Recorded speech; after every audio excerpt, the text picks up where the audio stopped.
So you're a transplant from the hurricane? I'm a refugee from New Orleans after Hurricane Katrina. I was there. I lost about a third of my roof. I lost everything I owned. I had to hear, when the flood came, I had to hear my parrots screaming when they were drowning because I had nowhere to take them. That was why I stayed rather than evacuating, because I couldn't abandon my birds, my cat, and there was no place to go that would take 14 parrots. And how was I going to get them there anyway? I bred parrots. I had Amazons and macaws and grays, and of course I had my cat, my Maine Coon cat, and they all died. I was on my front porch. I had just pulled out all my orchids out of my front room, out of my living room, and put them back out on the porch.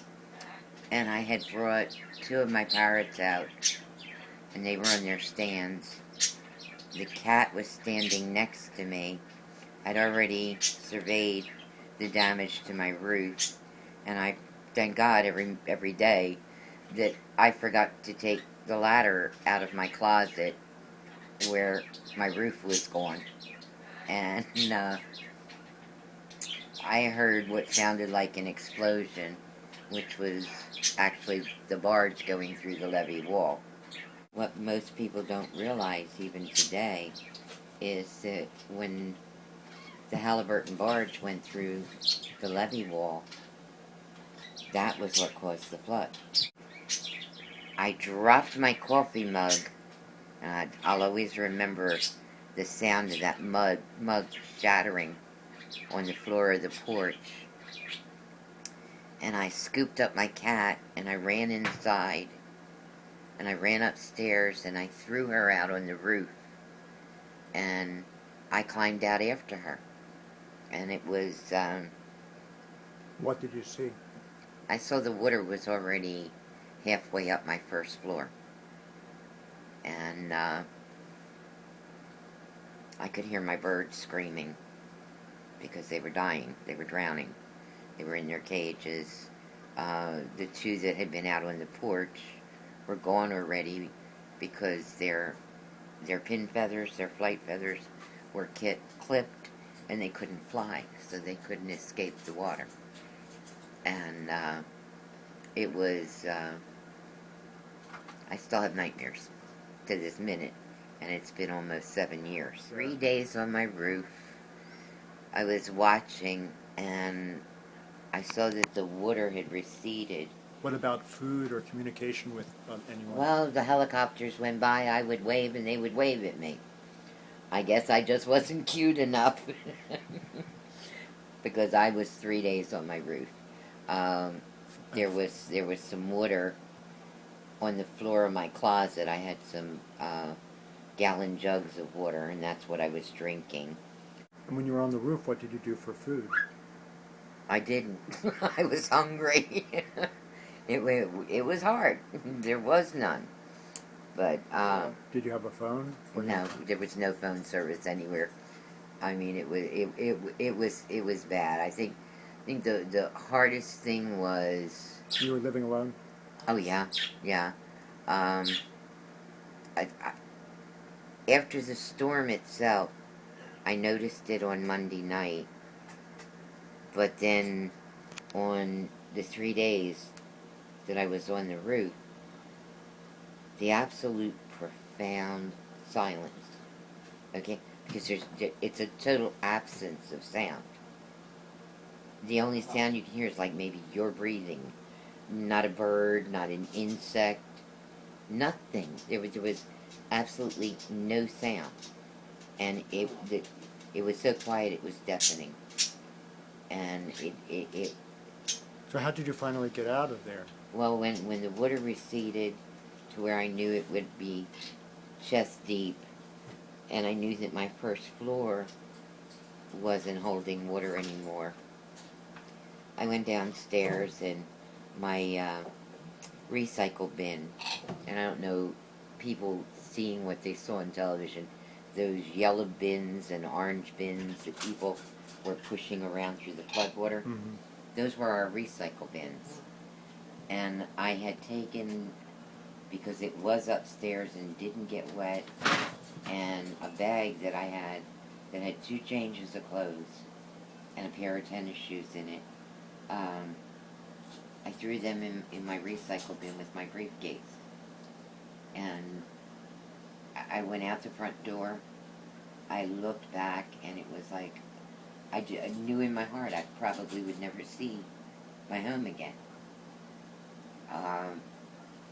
And I pushed the recycle bin off the porch into the water where my steps were, and holding on to it, I went into that water.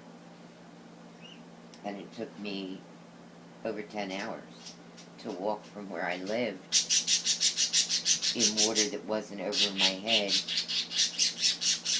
the Superdome. And when I got there, I was there for 3 days. And I finally had to walk out. I couldn't take any more. The bodies that couldn't be covered because there was nothing to cover them with, just pushed up against walls. The people had become animalistic. I mean, there was just no controlling them.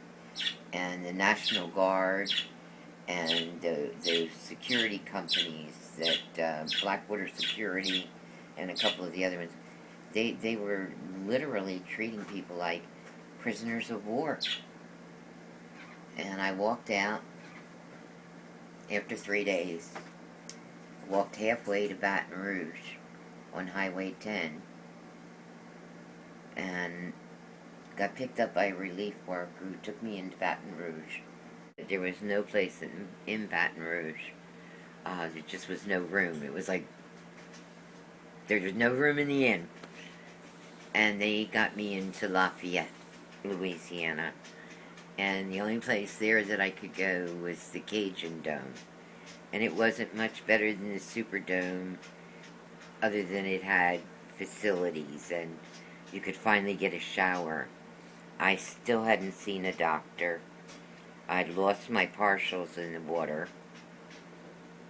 And I was there 3 days, and they tried to send me to Arkansas, and I refused to go. So they told me, well, I could get where I wanted to get on my own.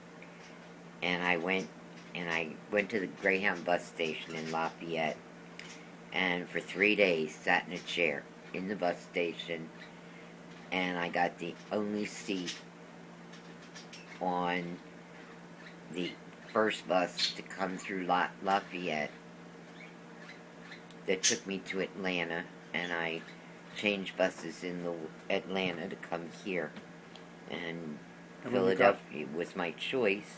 And when you got here, you got off the bus. Oh, it was hysterical. 2 o'clock in the morning. No money to speak of. No idea where to go. No idea what was going on here. Because I'd been told that Philadelphia wasn't doing anything for anybody. And when I had gone to school here, I had worked as a waitress at one of the Midtown restaurants on 11th Street. Mm-hmm. And I could remember back to telling people when they would ask from Jefferson Hospital, where is a reasonable hotel that we could just go and get some sleep? We always recommended the Parker Spruce Hotel. Well, little did I know. The rates were no longer $27 a night, and between the hot and cold running mice and the people that were there, it was another nightmare. But the manager of the place, I'll never forget him. He was as sweet as he could be. When he heard me talking to the desk clerk, and the desk clerk telling me, well, I could stay there from 3 o'clock in the morning till 11 o'clock for $68 plus tax. And this guy Mike came over and asked me, you're from New Orleans and you just survived Katrina? I said, yes, I did. this man turned around and told his desk clerk, and I'll always remember the room number, put her in room 610, put her in for a week, and charge her $60, no tax. I didn't even pay for a week. I didn't even pay a full night's rent. And I went to the room. I went ahead and took a shower, fell into the bed. I didn't wake up until 10 o'clock Sunday night. I went and I found some place I could get some eggs and coffee. And I had that, and I went back to the room, went back to bed, and at 8 o'clock Monday morning, there was this unbelievable banging on the door. It turned out it was the manager, and he told me, go to the Wanamaker school. And it was like, what's the Wanamaker school? Because I had no idea, really didn't know. And he told me where to go, how to get there. And the people at the Wanamaker were incredible. They were firefighters, police, people that worked for the housing authority, that were there volunteering all their off time. I still maintain friendships with people that I met there. But they had things set up in the gymnasium that they gave you a post office box so you had an address. And if you needed your birth certificate, they got your birth certificate. A new social. They got you food stamps for immediate use. Took you through all the FEMA paperwork.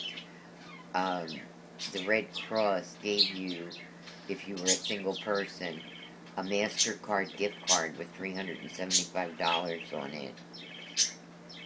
They explained the city program for housing and the housing authority's program for housing. And my blessing is I chose the housing authority because Have you been here since? I've been here for almost 7 years. And I've told them, you'll take me out of 715 feet first. That's how I leave. I'm French Creole, so if you look at my first cousins up there, we kind of come in all shapes, sizes, and colors. I had over 600 elephants in New Orleans because I've always collected them. And these are all ones that people have given me. And that's Mr. Ziggy. I rescued Ziggy from a crack house here in Philadelphia. And Ziggy is species confused. Ziggy thinks he's a bat, and he'll hang upside down. He thinks he's a dog, and he barks at me. And then when he really wants my attention, he says meow. He's a species confused bird. What do you miss about New Orleans? Mardi Gras. I mean, I still, every year, I have a Mardi Gras tree. On Epiphany, everything that's Christmas comes off my tree, and my tree becomes all purple and gold. And of course the green, which are the Mardi Gras colors, New Orleans colors. I had always had a Mardi Gras tree in New Orleans, and in fact people used to come from all over to see how I would decorate my house. I love Mardi Gras. It's all the food and the fun, and I baked every year since I've been here. I bake king cakes and put a baby in the king cake, and I'll take them down to the community room. Of course, I make gumbo and jambalaya, and it's like every time we have anything going on here, everybody, oh, Miss Jo, are you making jambalaya? Please make some jambalaya. And I usually do.